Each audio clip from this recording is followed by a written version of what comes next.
오늘 하나님 주신 말씀 우리 같이 읽도록 하겠습니다.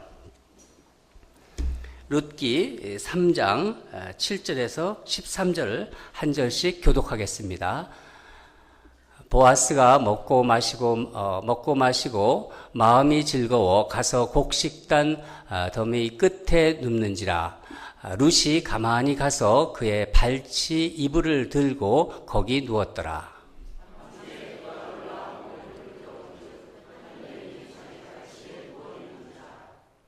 이르되 내가 누구냐 하니 대답하되 나는 당신의 여종 룻이오니 당신의 옷자락을 펴 당신의 여종을 덮으소서.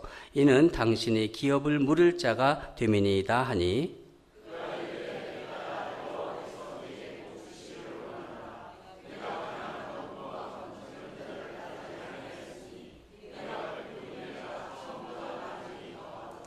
그리고 이제 내 딸아 두려워하지 말라. 내가 내 말대로 내게 다 행하리라. 내가 현숙한 여자인 줄을 나의 성읍 백성이 다 아느니라.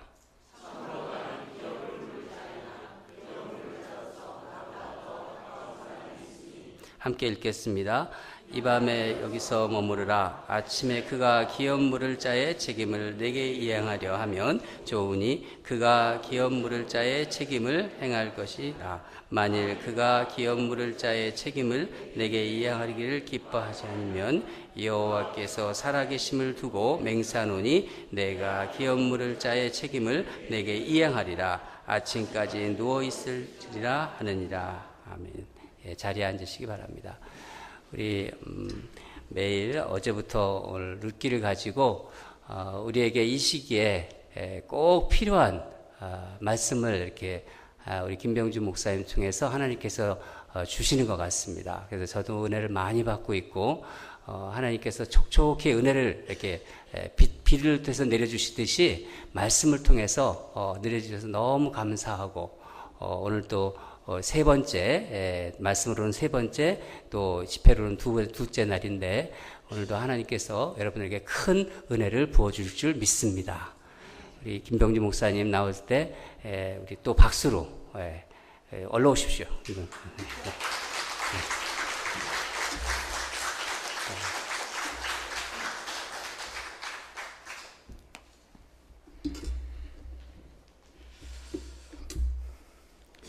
저희 교회에서도 40주년 기념식을 성대하게 열었었는데요. 10주년 기념식을 이렇게 의미 있고 또 아름답게 하나님 앞에 올려드리는 모습을 보면서 참 마음에 큰 감동이 있었습니다. 얼마나 감사한지 우리 하나님을 찬양합니다. 룻기 가지고 계속 지금 말씀을 묵상하고 있어요. 오늘 새벽에는 하나님께서 이삭을 줍는 데 급급해 있는 룻과는 달리 하나님께서 더 크고 원대하고 또 사람으로서는 상상할 수 없는 종류의 계획을 세워가고 계신다 하는 말씀을 우리가 함께 나눴습니다. 하나님께서 지금 보이지 않는 뒤에서 룻의 인생 그리고 나오미의 인생을 이끌어가고 계시는 것이죠.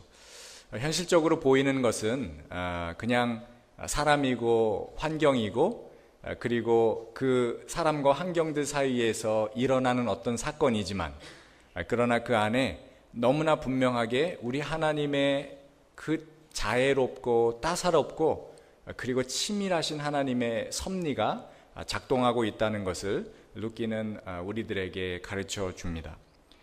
나오미는 룻을 통해서 무엇인가를 이루어 보겠다는 그런 생각을 꿈에도 해본 적이 없습니다. 룻은 시어머니를 따라서 자기에게는 낯선 유다의 베들레헴에 와서 거기서 풍요롭고 풍족한 삶을 살 수 있을 것이라고 눈꼽만큼도 생각해 본 적이 없었습니다. 그러나 하나님은 그 두 사람을 통하여 하나님의 놀라우신 역사를 이루어 가시고자 하시는 하나님의 계획을 하나씩 실천해 가고 계신 것이죠. 나오미와 룻을 위해 하나님께서는 유대 베들레헴에 풍년을 보내주셨습니다.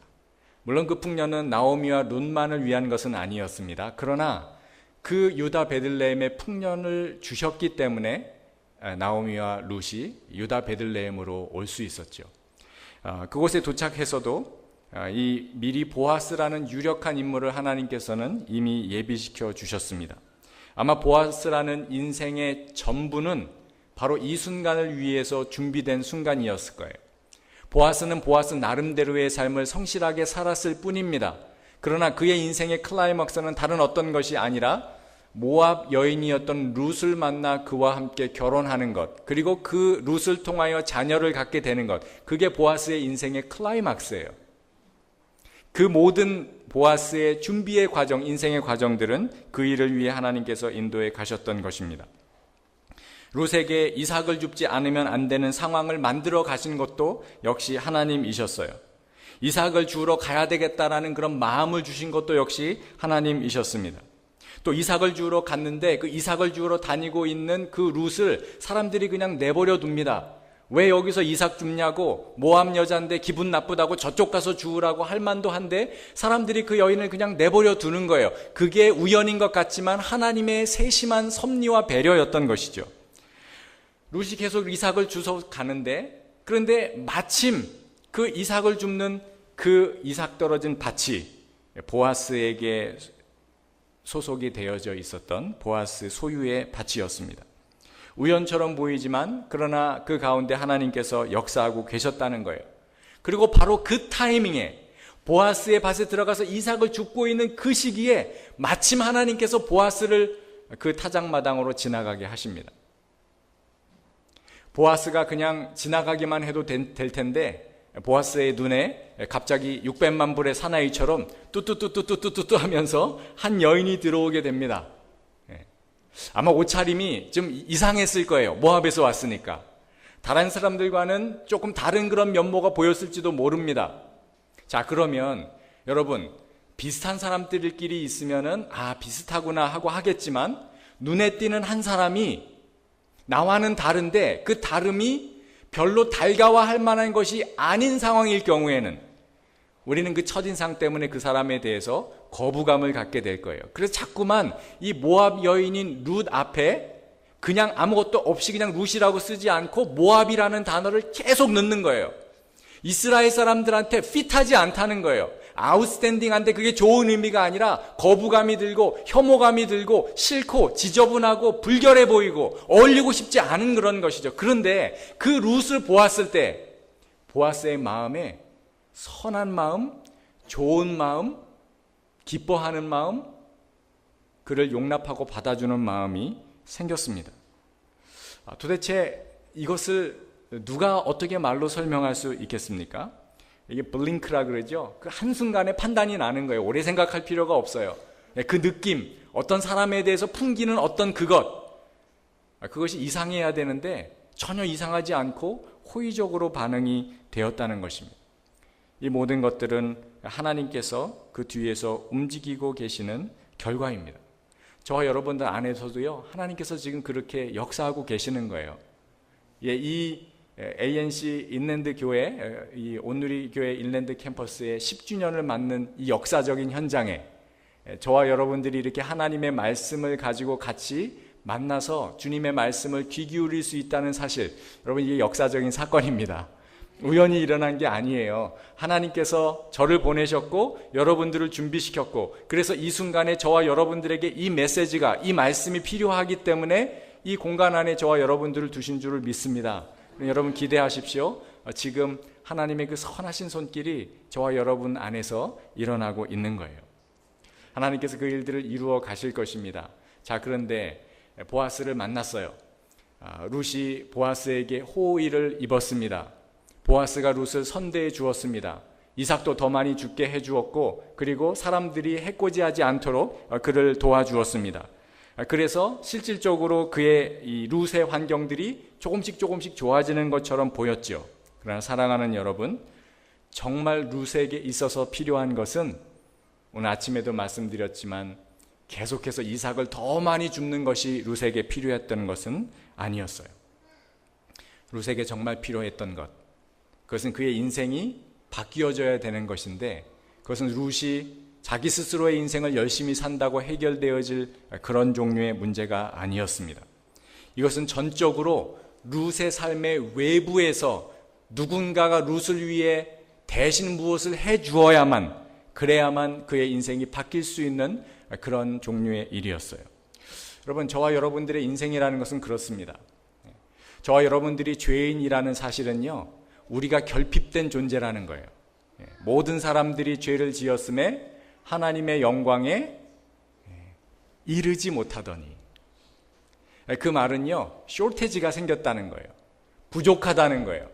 지혜가 부족하고, 경험이 부족하고, 용기가 부족하고, 결단력이 부족하고, 의지력이 부족하고, 경험이 부족하고, 모든 것이 다 부족해요. 우리들 스스로는요, 아무리 열심히 애를 써도 우리의 한계 안에 갇힐 수밖에 없습니다. 그래서 우리 안에 구원이 없는 거예요. 우리가 스스로 열심히 노력하고 잘하고 애쓰고 수고해서 무엇인가 우리가 정말 원하는 그 궁극적인 그 밸류를 얻을 수 있다면 예수님이 뭐하러 십자가에 돌아가셨겠습니까? 우리 안에는요, 선이 있지 않아요. 우리 안에는요, 아름다움이 있지 않아요. 우리 안에는 거룩함이 있지 않아요. 우리 안에는 진정한 의미에서 용기가 있지 않아요. 우리 안에는 진실이 있지 않습니다. 그런 것처럼 보이려고 애쓸 뿐이에요. 그렇게 애쓸수록 우리는 알고 있죠. 아, 정말 내 안에는 너무 모자라는 게 많아. 어떤 때는요, 제가 제 자신에 대해서 헷갈릴 때가 많이 있어요. 내가 내 마음을 모르겠어요. 이렇게 말했다가 저렇게 말했다가 이때는 이랬다가 저 때는 저랬다가 저도 막 헷갈려요. 그러니 제 밖에 있는 사람들은 얼마나 혼란스럽겠습니까? 참 그런 목사를 모시고 이렇게 함께 신앙생활하는 저희 성도들은 참 정말 대단하세요. 우리 안에 자원이 모자라서 부족하기 때문에 누군가 우리의 외부에서부터 우리를 구원하러 오셔야 하는 것입니다. 자, 그런데 여기에 문제가 있어요. 두 가지 문제입니다. 하나는 우리가 그런 구원을 받을 만한 자격을 가지고 있지 못하다는 거예요. 우리의 죄성이라는 것은요, 굉장히 파괴적이고 그리고 혐오스럽고 그리고 더럽고 추한 것입니다. 저희 집에는 한번 이렇게 그 파리가 몇 마리가 날아다닌 적이 있어요. 어디서 들어왔는지 파리 몇 마리가 날아다녔는데 갑자기 자고 났더니요, 한두 마리의 파리가 갑자기 열 몇 마리가 되더라고요. 그래서 집에 그냥 파리들이 막 돌아다니기 시작하는 거예요. 제가 그걸 보고서는요, 막 이 소름이 끼쳐가지고, 그때부터 이제 막 밥통 뚜껑 닫고, 막 이 식탁 위에 있는 음식물들, 무슨 스낵 이런 거 다 치우고, 그다음부터 제가 뭐를 했겠습니까? 우리 정다운 파리들, 이렇게 우리 집을 방문해 주다니 너무 반갑다. 나랑 같이 한번, 이 며칠이라도 이 좋은 집에서 함께 생활을 같이 해보자꾸나 이랬을까요? 그 다음부터는요, 눈에 불을 켜고 파리를 쫓아다니는 거예요. 하나도 남김없이 다 잡아 없애기 전까지는요, 제가 쉴 수가 없는 거예요. 쉴 수가 없는 거예요. 여러분, 우리가 하나님 앞에 죄인이라는 사실은 바로 그런 것입니다. 하나님과 우리가요, 같이 있을 수가 없어요. 하나님은 완전한 선이신데요, 우리는 완전한 죄의 덩어리입니다. 그래서 우리가 죄인이라는 거 아닙니까? 무엇인가 죄된 행동을 해서 죄인이 아니에요. 우리가 죄인이기 때문에 죄된 행동이 드러나고 나타나는 것입니다. 보여지는 것만 해도 그런 추악한 죄들이 많이 있는데요, 하나님은 보이는 것에 집중하지 않으세요. 우리의 내면을 감찰하시고 계시는 분이시기 때문에 하나님 우리를 보실 때 그냥 죄덩어리로밖에는 안 보이시는 것이죠. 하나님이 우리를 그냥 두실 수가 없습니다. 우리는 구원을 필요로 하는데요, 하나님은 우리를 구원해 주실 수가 없는 거예요. 또 한 가지 안타까운 점은 우리가 그 하나님의 구원을 원하지 않는다는 사실입니다. 우리는 우리 안에 있는 것을 너무나 사랑해요. 내가 추구하고 있는 것이 너무 귀해요.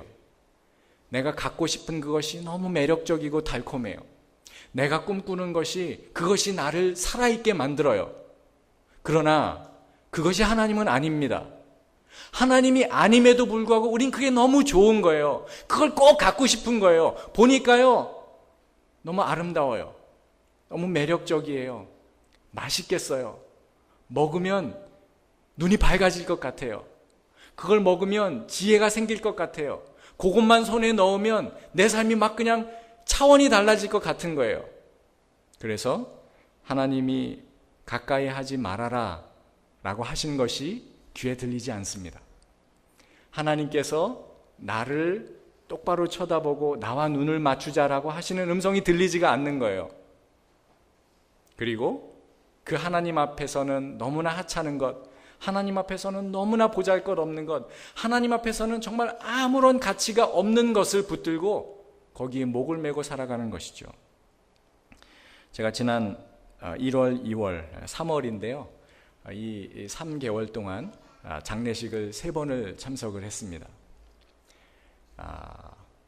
두 분의 장례식은 굉장히 안타까운 장례식이었어요. 왜냐하면 55세라는 젊은 나이에 부모님을 두고 먼저 세상을 떠난 분들의 장례식에 제가 참석해야만 했기 때문입니다. 어느 날 집에 왔는데 쓰러져 있는 남편을 발견한 거예요. 이틀 전에 아들이 전화를 걸었어요. 그리고 함께 찬양을 불렀습니다. 그런데 이틀 후에 아들이 먼저 갔다는 소식을 엄마가 들은 거예요. 남편이 출근을 했습니다. 그런데 병원에서 연락이 온 거예요. 한 분은 하트어택이 와서 심장마비로 돌아가셨고요. 다른 한 분은 당뇨가 있으셨는데 그게 좀 심한 당뇨여서 갑자기 저혈압으로 갑자기 당이 떨어지는 바람에 쇼크가 온 것 같아요. 그 젊은 나이에도 하나님께서 부르시면 가야만 합니다. 그러면 그렇게 애쓰고 수고하여 삶 가운데 쌓아놓았던 그 모든 것들은 도대체 어디로 가는 것입니까? 그 이후에는 영원한 삶이 있을 텐데 그 영원한 삶을 위해서 준비가 되어져 있지 않다면 당연히 감사하게도 먼저 돌아가신 그 두 분들은 아주 신실한 크리스찬이셨어요. 근데 만약에 하나님께서 저와 여러분들을 오늘 이 밤에 아니면 내일 아니면 멀지 않은 장래에 너무나 갑작스럽게 우리를 오라고 부르신다면 우리가 그렇게 추구하고 애쓰고 노력하여 소유하고 누리고 갖고 싶었던 그것이 하나님 앞에 갔을 때 하나님이 기뻐하시고 즐거워하시고 하나님께서 칭찬해 주실 만한 그런 것이 아니었다고 한다면 우리의 인생은 얼마나 미저러블한 인생이 되겠습니까? 우리는요, 이 두 가지가 다 우리 안에는 조건이 없다는 거예요. 하나님이 우리를 보시기에는요, 우리를 구원하셔야 할 만한 이유와 근거가 하나도 없으세요. 여러분 한번 생각해 보십시오. 하나님이 여러분과 저를 왜 구원하셔야 합니까? 하나님이 저와 여러분들을 왜 사랑하셔야 합니까? 하나님이 저와 여러분들을 왜 도와주셔야 합니까? 여러분은 정말 그 하나님의 구원을 원하시나요? 여러분은 정말 하나님과 함께 살아가기를 원하시나요? 여러분은 정말 순간순간을 하나님과 동행하시기를 다른 어떤 것을 원하는 것보다 간절히 원하시나요? 룻의 문제는 바로 그 문제였어요. 그러나 하나님께서 룻에게 은혜를 주셨습니다. 보아스라는 유력자를 알게 되었고, 그리고 그 보아스가 우리의 삶을, 내 삶을 바꿀 수 있다는 그러한 새로운 차원의 생각을 나오미가 하게 되고, 그리고 그 생각을 룻에게 전해주게 됩니다. 룻도 이 나오미의 제안을 받아들이게 되지요. 룻도 보아스의 그 유력함, 그의 능력, 그의 인품, 그의 사회적인 지위를 볼 때 그에게 은혜만 입을 수 있다면 얼마나 좋을까라는 생각을 이제 시작하게 됩니다. 그러나 아직은 꿈을 꿀 수 있는 게 아니에요. 그것은 정말 가능하지 않은 일입니다. 그것은 생각은 해볼 수 있겠지만, 그러나 그 일이 일어난다는 것을 어떻게 말로 설명할 수가 없는 거예요. 자, 보아스가 룻을 아내로 맞아들이는 것, 인간적으로 볼 때는요, 그것은 불가능한 일입니다. 룻은 모압 여자였고 보아스의 사회적 지위와 체면으로 볼 때 유다 지파의 유력자가 모압 여자를 아내로 맞을 수는 없었던 것인 것이죠. 모압의 이 여인이었던 룻은 또한 과부였습니다. 과부를 그냥 돌봐줄 수는 있겠지만, 그러나 이 유력자가 과부를 봉양해야 될 의무는요 없는 거예요. 룻을 아내로 맞아 들이려면 또 다른 문제가 있는데, 바로 나오미가 소유했던 땅, 엘리멜렉의 땅을 이 기업물을 자가 다 사들여야 한다는 것입니다. 다시 말하면 자기를 희생하고 대가를 지불하여 그 사람을 아내로 맞을 뿐만 아니라 그 사람이 소유하고 있는 그 모든 소유들을 다 거두어 들여서 자기가 관리하고 책임져야 될 그 의무가 이제 보아스에게는 주어지는 거예요. 누가 이런 일을 기꺼이 감당하고 나설 수 있는 사람이 있겠습니까? 그러니까 룻기의 이 글을 읽는 사람들은요, 지금 마음이 막 타들어가는 거예요. 이 일이 해픈할 수 있을까? 안 될 것 같은데. 이 사랑 얘기는 드라마거리가 안 된다. 이건 말이 안 되는 얘기잖아. 그런데 지금 이야기가 진행이 되고 있습니다. 보아스가 상식적인 행동을 하는 사람이라면 룻의 청혼을 받아들일 리가 만무합니다. 아무런 법적인 근거가 없습니다. 의무가 없습니다. 책임이 없습니다. 자, 그랬기 때문에 룻과 나오미도 이걸 알아서, 그래서 이 보아스의 헤세드, 이 인애의 모든 것을 걸기로 작정합니다. 엄청난 리스크를 건 모험이 지금 시작되고 있는 거예요. 그 작전명은 보아스와 결혼하기 이 정도 되겠습니다. 밤에요, 이 여자를 이제 신부로 준비시킵니다. 사람들이 보면 안 돼요. 이것은 비밀리에 진행이 되어져야만 합니다. 말씀드린 대로 이것은 법적인 근거가 없는 일이고 온전히 보아스와 그리고 룻 사이에만 일어나서 그 둘 사이에서의 일어난 어떤 그런 관계 때문에만 성사가 될 수 있는 일이기 때문입니다. 밤에 몰래 보아스가 잠든 침실에 들어가 그의 발끝에 누운 거예요. 엄청난 모험을 한 것입니다.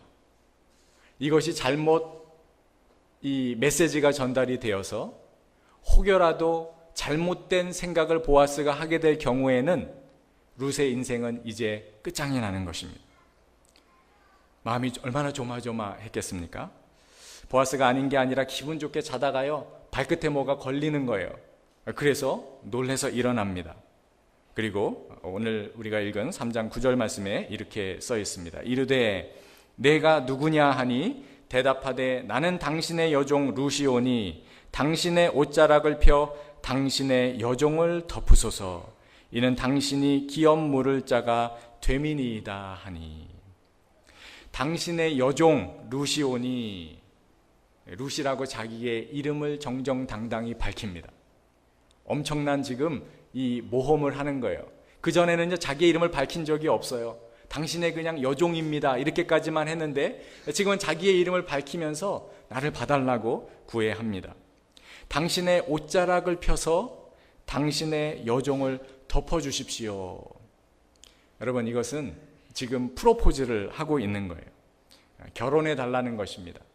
나를 불쌍하게 여겨서 나를 당신의 존재로 감싸 안아 주십시오. 나를 사랑해 주십시오. 나를 건져 주십시오. 나를 돌봐 주십시오. 그렇게 강력하게 말하고 있는 중이에요. 숨막히는 순간이죠. 보아스가 도대체 뭐라고 말할까요? 우리는 그 이야기를 알고 있습니다.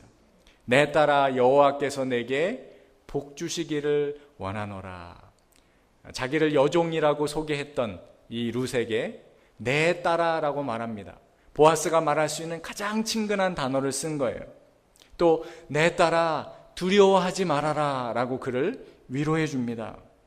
여호와의 살아계심을 두고 내가 맹세하노니 내가 기업 물을 자의 책임을 내게 이행하리라 라고 말해줍니다. 자, 이 말은 보아스가 2장 12절에서 이미 룻에게 했던 그 축복의 말을 자기 자신이 수행하겠다고 지금 다시 한번 컨펌을 하는 거예요. 2장 12절에서 이렇게 말했죠. 여호와께서 내가 행한 일에 보답하시기를 원하며 이스라엘의 하나님 여호와께서 그의 날개 아래에 보호를 받으러 온 내게 온전히 상 주시기를 원하노라 하는지라. 오늘 새벽에 봤지만 이게 하나님께서 명령하신 축복의 내용이라고 하지 않았습니까? 그래서 이렇게 축복을 해 놓은 거예요. 거기 이 구절, 여호와께서 그의 날개 아래에 보호를 받으러 온 내게, 바로 이 구절을, 이 축복의 말을 룻이 마음 안에 간직한 것입니다. 그래서 보아스에게 청혼을 할 때 바로 그 구절을 그대로 사용을 한 거예요. 당신의 옷자락을 펼쳐서 나를 덮어주십시오. 이 날개라는 말과 옷자락이라는 말은 한 단어입니다. 똑같은 단어예요. 이 말은 결혼을 하자라는 뜻도 되고 보호해 주십시오. 하나가 되게 해 주십시오. 나의 부족함과 연약함을 감싸 안아 주십시오. 나를 고쳐 주십시오. 나를 변화시켜 주십시오. 나를 회복시켜 주십시오. 라는 바로 그러한 표현입니다. 성경 곳곳에서 이 덮는다는 표현이 많이 나옵니다. 특별히 하나님께서 무질서 가운데에서 하나님의 신이 운행하시며 덮고 계시죠. 성령 하나님께서요 그렇게 역사하고 계시다는 거예요. 그게 하나님의 역사라는 거예요. 하나님은요 저와 여러분들을 덮어주기를 원하세요. 저와 여러분들의 삶에 하나님의 그 인애의 날개를 펼치셔서 충만히 덮어주기를 간절히 원하십니다. 그 말은 하나님께서 저와 여러분들과 하나가 되기를 원하신다는 거예요. 그러나 조건이 맞아야 됩니다. 바로 그 축복의 말, 하나님께서 약속하신 그 약속에 근거하여 주님에게 나아가 간절한 마음으로 청혼해야 되는 거예요. 하나님은 인격이십니다. 하나님은요 저와 여러분들을 강제로 어떻게 마음을 막 비집고 움직여서 우리들의 마음을 움직이실 생각이 조금도 없으세요. 하나님은요 저와 여러분들과 정말 하나가 되는, 남편이 부인을 알고 또 부인이 남편을 아는 정도의 그 깊은 친밀감을 통해 하나가 되기를 하나님께서는 간절히 원하십니다. 하나님께서 이미 주셨던 그 약속을 우리가 받아들이고 룻처럼 그 앞에 발치에 나아가 그 옷깃으로 나를 덮어주십시오 라고 구애하면 하나님께서 그것을 우리들에게 그 약속의 성취로서 우리들이 근거할 수 있는 그 근거를 가지고 우리를 덮어주시겠다는 것입니다. 사랑하는 여러분, 저와 여러분들의 기도는요 그래서 이 룻과 같은 기도여야 돼요. 주님, 주님의 그 은혜의 날개로 우리를 덮어주십시오. 우리의 수치를 덮어주십시오. 우리의 무지를 덮어주십시오. 우리의 미련함을 덮어주십시오. 우리의 나태함을 덮어주십시오. 우리의 무능력과 우리의 불성실을 주님 덮어주십시오. 그것이 우리가 변화될 수 있는 유일한 길입니다. 그것이 우리들의 한계를 뛰어넘을 수 있는 유일한 길입니다. 그것이 하나님께서 우리 안에서 역사하셔서 살아계신 그 하나님의 역사를 볼 수 있는 유일한 길입니다. 여러분 정말 그것을 원하시나요? 하나님께서 우리 각자의 삶을 덮어주시기를 간절히 사모하시나요? 무엇을 근거로 그렇게 하나님 앞에 나아가 기도할 수 있으신가요? 하나님이여 이미 저와 여러분들에게 이 약속의 말씀을 주셨을 뿐만 아니라 실제로는 우리의 기업 물을 자 되시는 예수 그리스도를 통해 이미 우리에게 구애하시고 청혼하시며 이 약속을 이루어 주셨다고 말씀해 주셨습니다. 얼마나 많이 예수님이 이 말씀을 하셨는지 몰라요. 특별히 요한복음에는요 이 약속의 말씀으로 가득 차 있습니다.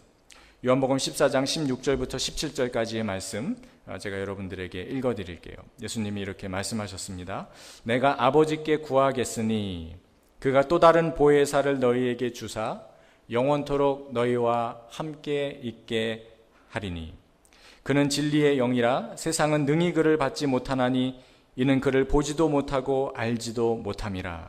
그러나 너희는 그를 아나니 그는 너희와 함께 거하시며 또 너희 속에 계시겠습니다.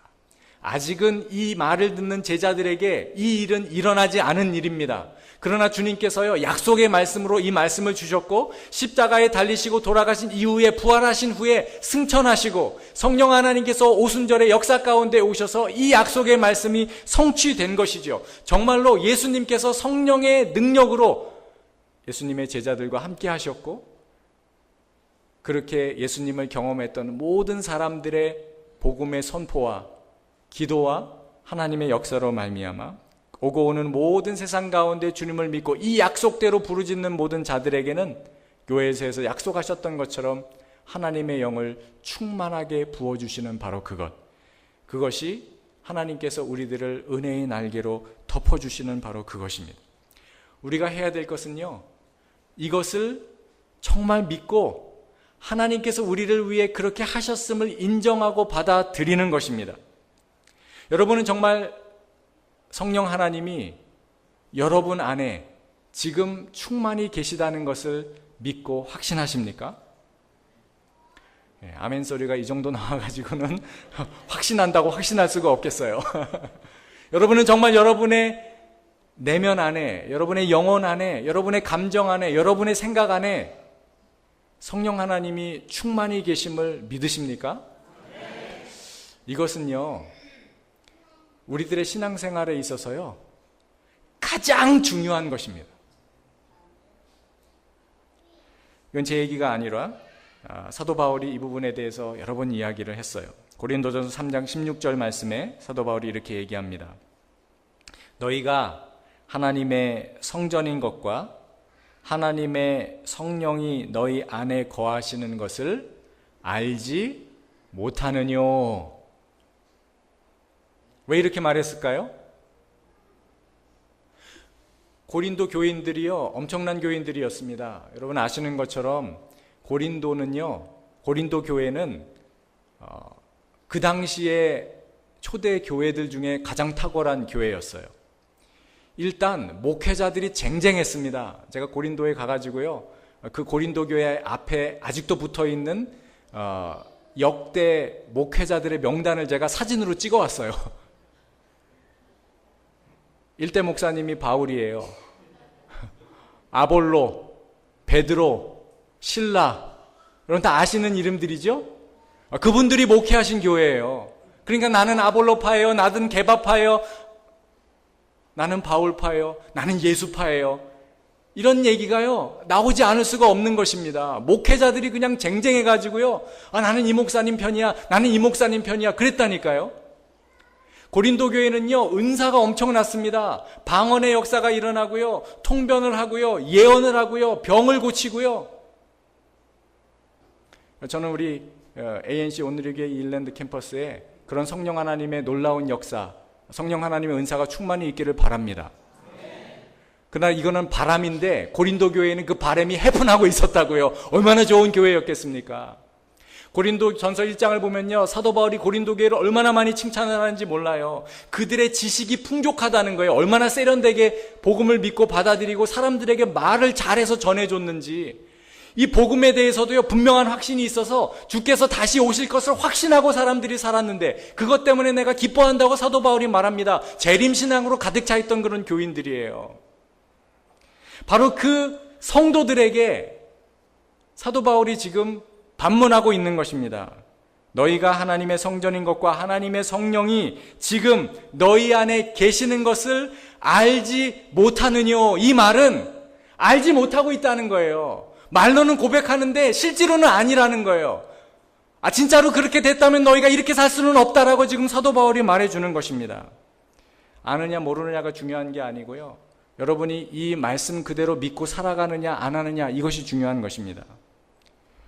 우리가 누려야 되는 거, 그리고 우리가 체험해야 되고, 그리고 우리가 실천해야 되는 것은 다른 것이 아닙니다.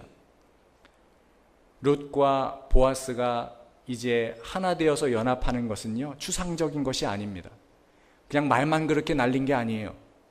실제로 그들은 결혼해야만 했습니다. 그리고 결혼했습니다. 그리고 함께 살아갔습니다. 아이를 낳았습니다. 그건 현실인 거예요. 실제인 거예요. 그렇게 같이 살아가야 된다는 거예요.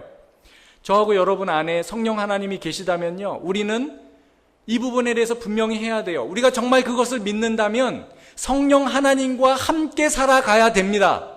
하루 24시간, 주 7일, 1년 365일 성령 하나님과 동행하며 살아가야 합니다. 그게 성도의 삶인 거예요. 주님 오시는 그날까지 그것을 살아내야만 하는 것입니다. 다른 건 아무것도 아니에요. 다른 모든 삶의 내용들은 바로 그것을 확인하라고, 그것이 어떤 삶인지를 경험하라고, 그것을 더 충만히 경험하라고 하나님께서 우리들에게 주신 삶의 장치들일 뿐입니다. 우리에게 있어서 가장 중요한 것은요, 바로 그거예요. 자, 그런데 정말 성령 하나님과 동행한다는 것은 이건 정말 엄청난 일입니다. 누구와 함께 산다는 것은요, 그 사람에게 절대적으로 영향을 주고받을 수밖에는 없다 하는 것을 인정하고요, 그렇게 영향을 주고받는 거예요. 제가 아는 어떤 목사님이 계셨는데요, 이 목사님의 소원이 있으세요. 그것은 뭐냐면 자기가 먹고 싶을 때 짬뽕을 먹는 거예요. 근데 그 그 소박한 먹고 싶을 때 짬뽕 먹고 싶은 그 소원을 마음껏 중국집에 가서 짬뽕을 시켜서 사드실 수 없는 기구한 사연이 있으십니다. 왜냐하면 사모님께서 먹지 마라 라는 명령을 내리셨기 때문이에요. 왜냐하면 이 목사님이 당뇨가 심하세요. 그러니까 이게 그런 어떤 특정한 그런 종류의 음식을 먹으면 이분에게는 그게 좀 위험해지는 거예요. 뭐 한두 번 먹는 거야 괜찮겠지만 그게 한번 먹기 시작하면 계속 먹게 되는 거지 않습니까? 그러니까요, 사모님이 엄격하게 이 목사님을 위해서 음식을 제안해 주시는 거예요. 몰래 금지된 음식을 먹었다가 들켰다. 그러면 굉장히 힘들어집니다. 본인이 원하시는 것을요, 마음대로 먹을 수가 없고 본인이 원하는 때에 먹을 수가 없어요. 여러분, 우리가 참 먹는 거 못 먹게 하면 얼마나 서럽습니까? 그게 얼마나 우리가 힘든 것입니까? 그런데 사모님과 함께 살려면요, 그렇게 살아가야만 하는 거예요. 내 삶에 하고 싶은 거 못 하는 겁니다. 가고 싶은데 못 가는 거예요. 그러나 그렇게 제한된 삶이 그분에게는 좋은 것입니다. 그게 생명과 건강을 지켜주는 것 아니겠습니까? 여러분, 그게 같이 산다는 것의 의미예요. 성령 하나님과 같이 살아가는 것이, 사람들은 성령 하나님이 내 안에 계시죠, 그리고 그렇게 성령 하나님과 동행하며 살아가기를 바라지요 라고 말하지만 실제로는 그렇게 되지 않습니다. 왜냐하면 성령 하나님과 정말 함께 동행하게 된다면 저와 여러분들은 지금 당장부터 보는 것과 듣는 것과 말하는 것에서 우리가 하고 싶은 것을 못하게 되어 있어요. 여러분은 정말 그것을 원하시나요? 그러나 이 삶을 살아갈 때 비로소 성령 하나님이 우리에게 오셔서 우리를 바꾸시는 역사가 일어납니다. 우리를 변화시키는 역사가 그제서야 일어납니다. 우리의 삶 가운데 우리가 할 수 없는 일이 이루어지는 그 놀라운 일들은 성령 하나님을 정말 인정하고 그분에게 영향력을 받겠다고 결정하는 그 순간, 그분이 하라고 하시는 것을 하고 그분이 하지 말라고 하는 것을 멈추겠다는 그 결단이 있을 때에야 비로소 이루어지는 거예요. 정말 그것이 이루어지고 있다면요, 저와 여러분들의 삶이 얼마나 바뀔까요? 그리고 이 교회가 얼마나 변화될 수 있을까요? 여러분, 그렇게 살아가는 삶이 1년이 되고 2년이 되고 3년이 되고 10년이 되고 20년이 되고 30년이 됐다면 그러면 어떤 종류의 사람이 되어져 있을까요? 우리들의 신앙생활을요, 좀 되돌아봐야 돼요. 우리가 몇 대째 예수님을, 저희 교회에는 그런 분들이 많이 계세요. 몇 대째 예수님을 믿으시는 그런 분들, 그리고 일평생, 근데 그 일평생이 제 나이의 2배 정도 되는 그런 분들이 계십니다. 여기도 그런 분들이 계실 수 있겠죠. 또 어떤 교회에는 내가 이 교회에 얼만큼 많이 다녔어 라는 것이 정말 안어받을 수 있는 그런 분들이 많이 계십니다. 우리가 정말 카운트해 봐야 되는 것은요, 우리가 성령 하나님과 얼마나 많은 시간을 교제하고 살았는가에 대한 시간이에요. 오늘 하루 나는 성령 하나님과 몇 시간을 함께 동행했습니까? 저와 여러분들은 오늘 하루 우리 성령 하나님과 얼마나 많이 진지하게 시간을 보내고 있었습니까? 내 생각 안에, 내 감정 안에, 나의 느낌 안에, 나의 태도 안에 성령 하나님이 얼마나 영향력을 많이 미치셨습니까? 그게 하루에 단지 5분이라면 신앙생활을 많이 했다고 하여도 그 시간에 축적된 시간들은 우리가 자랑할 만한 것이 되지 못할 것입니다. 그렇기 때문에 우리들의 삶에는 이렇게 변화가 일어나지 않는 거예요. 정말 함께 살아간다면 영향을 주고받게 되고 변화되지 않을 수가 없습니다. 제 아내는요, 저에게 엄청난 영향을 받습니다. 그리고 저도 제 아내에게 엄청난 영향을 받아요. 저는 다른 사람들에게 물론 영향을 받지만, 그러나 제 아내에게 영향을 받는 것만큼 그렇게 영향을 받지는 않습니다. 여러분도 마찬가지죠. 얼마 전에 저희 집에 제 인생에 있어서 기적이 일어났어요. 제 아내는요, 이렇게 밤에 잘 때 자는 타이밍을 놓치면 스트레스를 받고 몸이 컨디션이 좋지 않으면 그 잠자는 타이밍을 놓치면 잠을 잘 못 잡니다.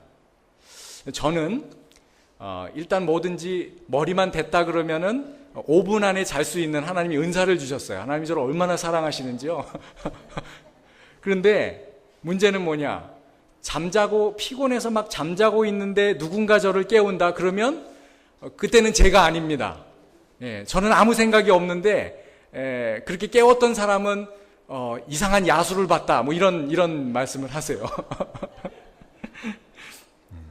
그러니 제 아내 같은 사람과 저 같은 사람이 함께 이제 21년을 넘게 살았거든요. 그런데 얼마 전에 기적이 일어난 거예요. 제 아내가요 너무 스트레스를 받고 몸이 너무 힘들고 그래서 밤에 역시 잠을 들지를 못했습니다. 그래서 밤중에 새벽에 저를 흔들어 깨운 거예요.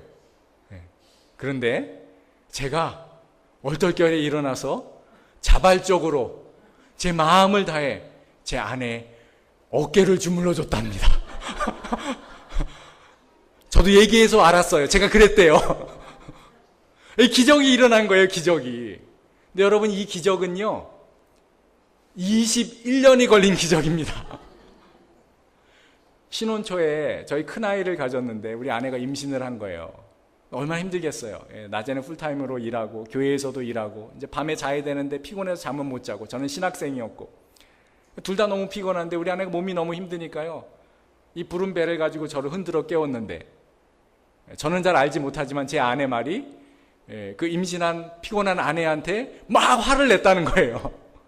그래가지고요 21년이라는 시간 동안에 아무튼 저와 제 아내 가운데 조금 심각한 싸움이 일어나기만 하면 그 얘기가 등장합니다.